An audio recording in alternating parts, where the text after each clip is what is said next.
Hello guys, स्वागत है आपका क्लासिक फेयर चैनल पर। आज मैं एक्सप्लेन करूंगा 1985 में आई cult classic horror anthology movie cat's eye को। इसमें हमें 3 स्टोरीज दिखाई जाएंगी। तो अब ज्यादा देर ना करते हुए जल्दी से स्टोरी स्टार्ट करते हैं। एक्शन!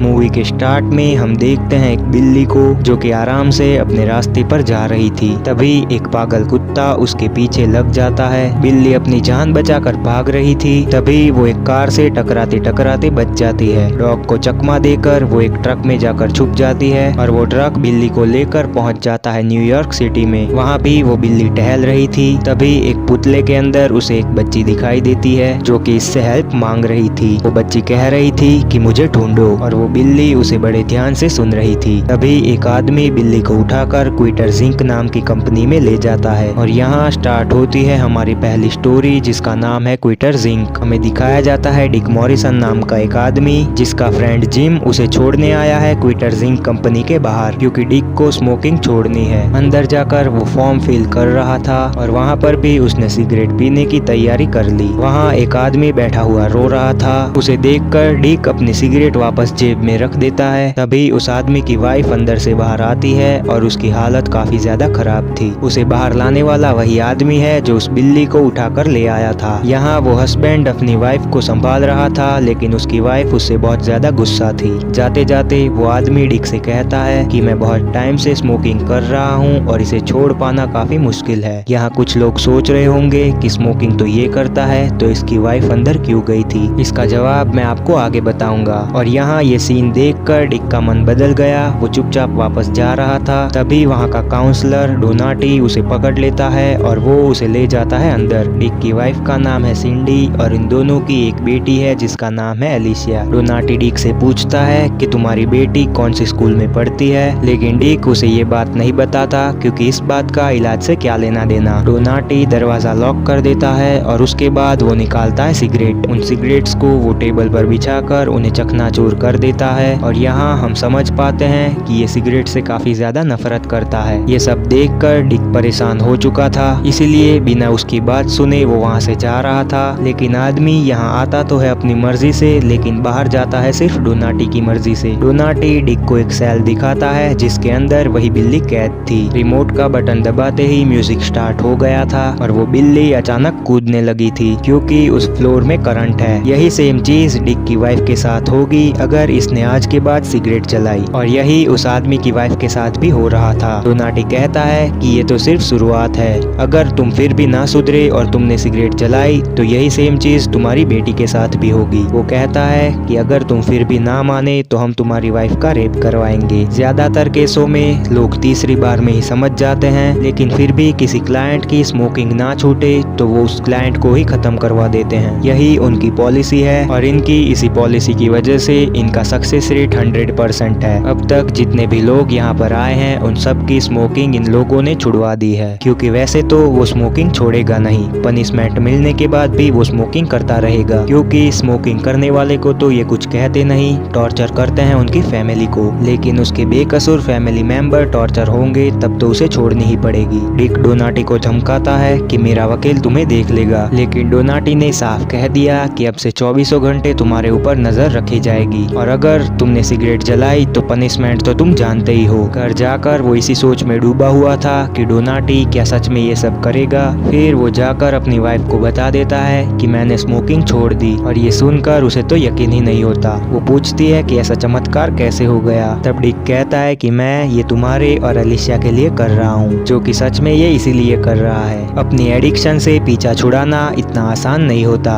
डिक का भी सेम यही हाल था। उसे नींद नहीं आ रही थी, इसीलिए वो चुपचाप नीचे जाता है, क्योंकि नीचे उसने एक सिगरेट छुपा कर रखी हुई थी। वो सिगरेट जला ही रहा था कि तभी उसे अलमारी में से कुछ आवाज आती है। एक छाता लेकर वो डरते हुए चेक करने जाता है, तभी उसे पता चलता है कि वो तो सिर्फ उसका गोल्फ बैग था। छाता फेंक कर वो जा रहा था कि तभी उसे एक आदमी की आवाज सुनाई देती है। वहाँ अंदर कोई आदमी छुपा हुआ है जिसे वो छाता लग जाता है। डिक समझ गया था कि वो डोनाटी का ही आदमी है और उसकी बातें एकदम सच हैं। डिक के ऊपर अब 24 24 घंटे नजर रखी जा रही है और अब तो ये फंस गया। वहाँ डिक कहता है कि मैंने सिगरेट नहीं जलाई, मैं तो सिर्फ अपना बैग लेने आया था। बैग लेकर वो चुपचाप वहाँ से चला जाता है। अगली सुबह वो जल्दी उठ गया था और अब तो उसे हर एक पर शक हो रहा है। अलमारी चेक करने पर उसे कोई नहीं मिलता, लेकिन उस कमरे में जूतों के निशान थे। वो अपनी बेटी अलिसिया से मिलने उसके स्कूल पर जाता है, क्योंकि अलिसिया उन दोनों के साथ नहीं रहती, क्योंकि वो एक स्पेशल चाइल्ड है। डिक उसके लिए एक डॉल लेकर आया था और उसे देखकर अलिसिया काफी खुश थी। डिक अलिसिया से बातचीत कर ही रहा था कि तभी वहाँ पर आ जाता है डोनाटी। डिक डोनाटी को बताता है कि कल रात तुम्हारा कोई आदमी मेरे घर में था, लेकिन मैंने सिगरेट जलाई ही नहीं। डोनाटी कहता है कि मैं जानता हूँ, अगर तुमने सिगरेट जलाई होती तो तुम यहाँ आज ना होते। तुम अपनी वाइफ को मेरी ऑफिस में तड़पते हुए देख रहे होते। अगले दिन डिक अपनी वाइफ के साथ एक पार्टी में जाता है और वहाँ पर बहुत सारे लोग स्मोकिंग कर रहे थे। पूरा घर धुएं से भरा हुआ था, लेकिन चाहकर भी वो स्मोक नहीं कर सकता, क्योंकि डिक जानता है कि कोई ना कोई तो उसे देख रहा होगा। उसे काफी अजीब चीजें दिखाई दे रही थी,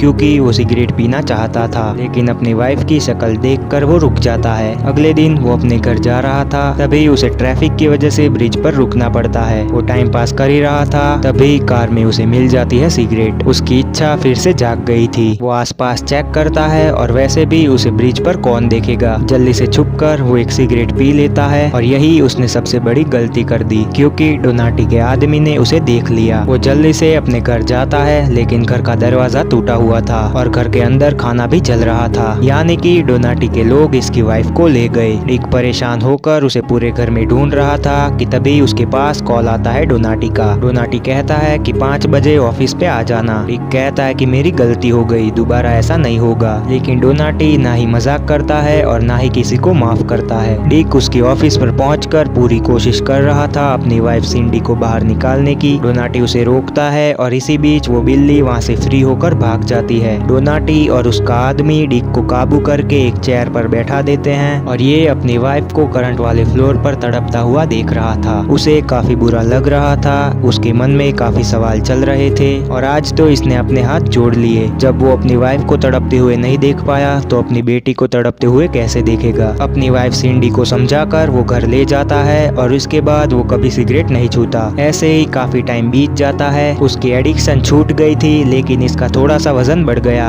और डोनाटी ये भी नहीं होने देगा। डोनाटी उसे इनलीगल दवाइयाँ देता है जिससे उसका वेट कम हो जाएगा। डिक मजाक में उससे कहता है कि अगर मैं इन दवाइयों को ना खाऊं तो क्या तुम मुझे मरवा दोगे। तब डोनाटी भी हंसते हुए कहता है कि नहीं, मैं एक आदमी को तुम्हारे घर पर भेजकर तुम्हारी वाइफ की एक छोटी उंगली कटवा दूंगा। इन सब के बाद वो अपने घर जाता है, जहाँ इसने अपने फ्रेंड जिम और उसकी वाइफ को डिनर पर इनवाइट किया हुआ था। जिम वही आदमी है जिसने डिक को डोनाटी के पास छोड़ा था। वो सब लोग चेयर्स कर रहे थे, तभी डिक देखता है कि जिम की वाइफ की एक छोटी उंगली गायब है और इसे देखकर डिक समझ गया था कि डोनाटी मजाक नहीं कर रहा था, यानी कि अब से ये पूरी लाइफ डोनाटी की शर्तों पर जिएगा। और ये कमाल है उसके दोस्त जिम का, इससे हरामी फ्रेंड मैंने देखा नहीं। हम तो डूबेंगे, साथ में तुमको भी ले डूबेंगे। इसी के साथ ये स्टोरी एंड हो जाती है। दूसरी स्टोरी का नाम है द लेज। एक शिप पर बैठकर वो बिल्ली पहुंच जाती है अटलांटिक सिटी। वहाँ भी वो लड़की बिल्ली को नजर आ रही थी और वो उससे हेल्प मांग रही थी। वो बिल्ली रोड पार कर रही थी और उसके सामने था एक कसिनो। उस बिल्ली को देखकर दो लोग शर्त लगाते हैं कि वो बिल्ली रोड पार कर पाएगी या मारी जाएगी। इन दोनों में एक का नाम है क्रैशनर और ये इस कसिनो का ओनर है और इसने ये शर्त लगाई है कि ये बिल्ली रोड पार कर लेगी, लेकिन इसके दोस्त का कहना है कि वो मारी जाएगी। लेकिन शर्त लगाने के मामले में क्रैशनर की किस्मत काफी लकी है, क्योंकि ये बिल्ली ढेर सारी गाड़ियों को ठुकवा कर उस तक पहुंच जाती है। ये क्रैशनर किसी भी चीज पर बैट लगा सकता है, क्योंकि ये इसकी आदत है। शहर में इसका अलग ही रुतबा है, लेकिन अभी इसकी वाइफ अपने टेनिस कोच जॉनी के साथ शहर छोड़कर भाग रही है। जॉनी इसकी वाइफ को बस में बैठा देता है, लेकिन ये खुद कल जाएगा बैंक से पैसे निकलवा कर। और इसकी प्लानिंग का तो क्या ही कहना, ये क्रैशनर की वाइफ को भगा रहा है, लेकिन इसके पास किराए के भी पैसे नहीं। खैर वो अपने रास्ते जा रहा था कि तभी क्रैशनर के आदमी उसे किडनैप करके उसके सामने ले आते हैं और जॉनी की कार में उन्होंने ड्रग्स डाल दी। यहाँ क्रैशनर जॉनी से काफी अच्छे से बात कर रहा था, क्योंकि वो इसके साथ भी शर्त लगाएगा। वो रहता है बिल्डिंग के टॉप फ्लोर पर और यहाँ जॉनी को कुछ भी नहीं करना, उसे सिर्फ बिल्डिंग की लेज पर चलकर उस बिल्डिंग का पूरा चक्कर लगाना है। अगर उसने ऐसा कर लिया तो सब कुछ इसका, वरना क्रैशनर इसे ड्रग्स केस में फंसवा देगा। और हाँ, अगर इसका बैलेंस बिगड़ा तो ये सब कुछ खो देगा। इसके पास बस इतने ही ऑप्शन है, भाग ये नहीं सकता। और वो बिल्ली भी वहीं पर मौजूद है। अब कोई भी चॉइस नहीं थी, इसीलिए वो लैच पर उतर जाता है। लैच पर उतरते ही वो लटक गया था, लेकिन किसी तरह संभल जाता है। अब धीरे धीरे वो आगे बढ़ रहा था, लेकिन क्लेसनर उससे पंगे ले रहा था और यहाँ हवा भी उसका साथ नहीं दे रही और लैच पर काफी कबूतर भी थे। हालात बुरी तरह उसके खिलाफ थे और क्लेसनर तो है ही घटिया आदमी। उसने जॉनी को नीचे गिरा ही दिया था, लेकिन फिर भी वो किसी तरह बच गया। शर्त जीतने के लिए ये किसी भी हद तक जा सकता है। यहाँ जॉनी आगे बढ़ रहा था कि तभी एक कबूतर आकर उसके पैर में चोंच मारने लगता है। यहाँ उसके पैर से खून निकल आया, लेकिन फिर भी इसने बैलेंस नहीं खोया। मौका देखकर वो कबूतर को भी उड़ा देता है। अब जाकर वो चैन की सांसें ले पाया था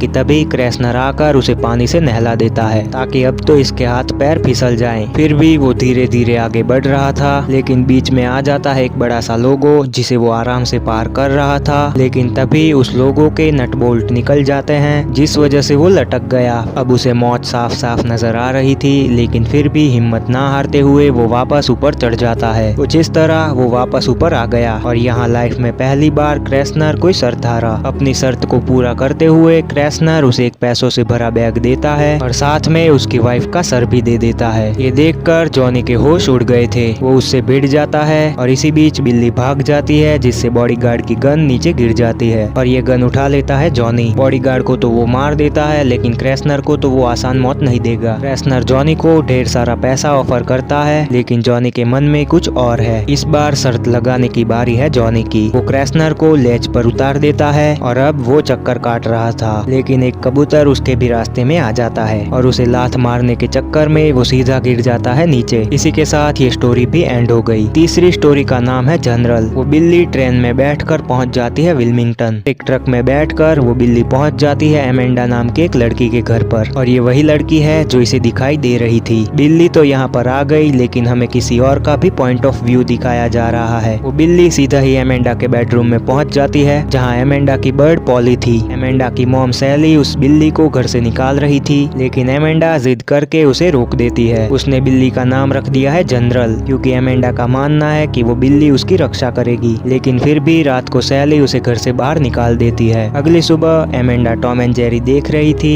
लेकिन तभी उसकी मॉम उससे पूछती है कि क्या कल रात वो बिल्ली तुम्हारे रूम में थी, क्योंकि तुम्हारे खिलौने गिरे हुए हैं और तुम्हारे बेड पर बिल्ली के बाल भी हैं। एमेंडा कहती है कि वो मेरे सपने में आई थी। सैली कहती है कि अगर वो बिल्ली दोबारा घर में घुसी तो मैं उसे एनिमल शेल्टर छोड़ आऊंगी, क्योंकि वो पॉली के लिए खतरा है। एमेंडा कहती है कि जनरल को पॉली पसंद है, वो एक शांति प्रिय बिल्ली है, जबकि बाहर वो एक चिड़िया का ही शिकार कर रही है। एमेंडा का डैड ह्यूक उससे कहता है कि बिल्लियां बच्चों की सांसें चुराती हैं। रात को सोने से पहले ह्यूक एमेंडा से उसके सपने के बारे में पूछता है। तब वो बताती है कि मुझे एक मॉन्स्टर नजर आता है और वो सामने की दीवार में रहता है, लेकिन जनरल के आने के बाद मुझे वो सपना नहीं आया। ह्यूक उससे कहता है कि मॉन्स्टर जैसी कोई चीज नहीं होती। ये सब बातें वो सैली को भी बता देता है। एमेंडा सो चुकी थी और वो बिल्ली उसके घर में घुसने की कोशिश कर रही थी, क्योंकि सच में उसके घर में एक मॉन्स्टर है और वो उसी दीवार में रहता है। और ये भी तभी आया था जब वो बिल्ली आई थी। इसी का पॉइंट ऑफ व्यू हमें दिखाया जा रहा था। पॉली के पिंजरे में जाकर वो मॉन्स्टर उसे खा लेता है। उसके बाद वो चढ़ जाता है बेड पर और वो एमेंडा की सांसें चुरा रहा था। तभी पेड़ का सहारा लेकर वहाँ पर आ जाती है जनरल। उसे देखकर वो मॉन्स्टर भागता है। वो वापस दीवार में जा रहा था और जाते जाते वो अपना छोटा सा चाकू जनरल को मार देता है। चाकू लगने की वजह से जनरल भी वहाँ से भाग जाती है, जिससे पॉली का पिंजरा भी नीचे गिर जाता है और इसी वजह से एमेंडा के पेरेंट्स भी जाग गए थे। ऊपर आकर वो देखते हैं कि पॉली को किसी ने मार डाला। एमेंडा कहती है कि ये उस मॉन्स्टर ने किया है, लेकिन वहाँ पर जनरल के पैरों के निशान थे, इसीलिए सैली को लगता है कि ये जनरल का काम है। अगली सुबह ह्यूक जनरल को चेक करता है। तब वो देखता है कि उस बिल्ली के कंधे में काफी गहरा जख्म है। ये बात वो सैली को बताता है। तब सैली कहती है कि पॉली ने ही उसे चोंच मारी होगी, लेकिन ह्यूक जानता है कि वो जख्म काफी गहरा है, जो कि पॉली की चोंच से तो नहीं आया होगा। ह्यूक और एमेंडा के जाने के बाद सैली उस बिल्ली को पकड़कर ले जाती है एनिमल शेल्टर, जहाँ कल उसे मार दिया जाएगा। अब रात को एमेंडा के सोते ही वो मॉन्स्टर फिर से बाहर निकल आया और इस बार वो दरवाजे को भी ब्लॉक कर देता है और अब उसे रोकने वाला कोई भी नहीं। उधर जनरल को भी मारने के लिए ले जाया जा रहा था कि तभी मौका देखकर वो वहाँ से भाग जाती है और इधर ये मॉन्स्टर आराम से एमेंडा की सांसें खींच रहा था कि तभी जनरल भी वहाँ पर पहुँच जाती है। यहाँ उस बिल्ली और मॉन्स्टर के बीच फाइट हो रही थी, जिसे एमेंडा भी देख रही थी। वो चिल्लाती है, तब उसके पेरेंट्स भी जाग जाते हैं, लेकिन अंदर वो नहीं आ पाते क्योंकि उस मॉन्स्टर ने दरवाजा ब्लॉक कर दिया था। वो मॉन्स्टर वापस अपने दीवार में जा रहा था, लेकिन इस लड़ाई में उसका भी रास्ता ब्लॉक हो गया। गुब्बारों पर झूलकर वो अपनी जान बचा रहा था। जैसे तैसे वो पहुंच जाता है म्यूजिक प्लेयर पर और उसे लग रहा था कि अब तो वो बच गया। तभी जनरल उस म्यूजिक प्लेयर को ऑन कर देती है और उसकी स्पीड भी मैक्सिमम कर देती है, जिससे वो सीधा ही जाकर गिरता है एक फैन में और यहाँ उसके चिथड़े हो गए। तभी एमेंडा के पेरेंट्स भी जैसे तैसे करके अंदर आ जाते हैं। जनरल को देखकर सैली काफी गुस्सा हो गई थी। एमेंडा उन दोनों को सारी कहानी बता देती है, लेकिन उन दोनों को तो वो बच्चों वाली मनगढ़ंत कहानी लग रही थी। लेकिन वहाँ पर मॉन्स्टर के चिथड़े और उसकी छोटी सी तलवार देखकर उन दोनों को भी यकीन हो गया, अब तो ये बिल्ली हीरो बन गई। सैली एमेंडा से कहती है कि ये बात किसी को मत बताना। एमेंडा भी हाँ कर देती है, लेकिन एक शर्त पर, और शर्त ये है कि जनरल भी उनके साथ रहेगी और इसके लिए सैली भी तैयार है। अगली सुबह नाश्ता करके जनरल जाके एमेंडा के ऊपर बैठ जाती है। एमेंडा जाग जाती है और जनरल को उसके पास देखकर वो काफी खुश थी। इसी के साथ ये मूवी एंड हो जाती है। पहली स्टोरी से हमें ये सीख मिलती है कि ऐसी आदत हमें नहीं पालनी चाहिए जिससे हमारी फैमिली को तकलीफ हो। दूसरी स्टोरी से ये सीख मिलती है कि जिंदगी नसीब के सहारे नहीं चलती, हमें तभी किसी को चैलेंज करना चाहिए जब हम खुद उस चैलेंज को पूरा कर सके। और तीसरी स्टोरी से हमें ये सीख मिलती है कि बच्चे हमेशा झूठ नहीं बोलते, हमें उनकी बातें भी सुननी चाहिए। तो अगर वीडियो पसंद आई तो चैनल को सब्सक्राइब कर देना, जिससे आपको नोटिफिकेशन मिलेगी और मुझे मोटिवेशन। मैं मिलता हूँ आपको अगली वीडियो में, तब तक के लिए बाय।